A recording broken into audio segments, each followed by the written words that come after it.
Diye baba wabantwana bami, ngibhala lencwadi ukudlulisa ubuhlungu benhliziyo yami. Angazi kungani ngikwazisa ngemizwa yami, mhlawumbe sekuyisikhathi sokuthi ngikuvulele isifuba sami.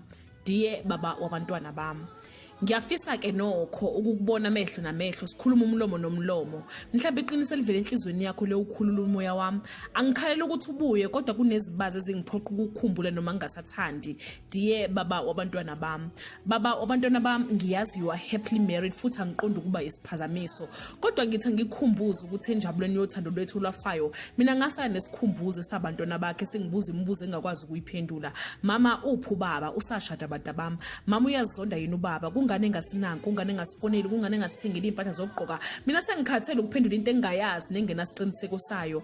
Diye baba wabantwana bami, yazi baba wabantwana bami, ukube wawuthe angihushula isisu noma wasiphika ngiyafunga ngiyagomela ngiqinisile bheka ngabe sengabatshela ukuthi wafa, ngoba wazi ngicela ukukukhumbuza bayadla bayagqoka bayafunda bayakhera okukhulu kunakho konke bafisa ngiyobabonisa ithuna lakho langcwatshwa khona. Mina sengikhathele ukuchaza ngisazi ngithini kunobhubhane lwe-COVID-19 olukhona. Uhulumeni umise zonke izinto, sihlezi siyabungana lembuzo engapheli vumbuka khona lapho. Angisho ukuthi ubuye kimi, kodwa ngiyacela uzobachazela abantwana bakhe ezakhe izathu, ubatshela ukuthi wena unomndeni omusha bona basenandawo enhlizweni yakho, ubatshela ukuthi nakwibudget yakho bona basangeni, ubatshela ukuthi mina nguyise ngunini, ubacele emqondweni wabo bakubulale. Mina ngikhulumile ngichazile ngikhathele, ngiyacela uzochaza ezakhe izathu.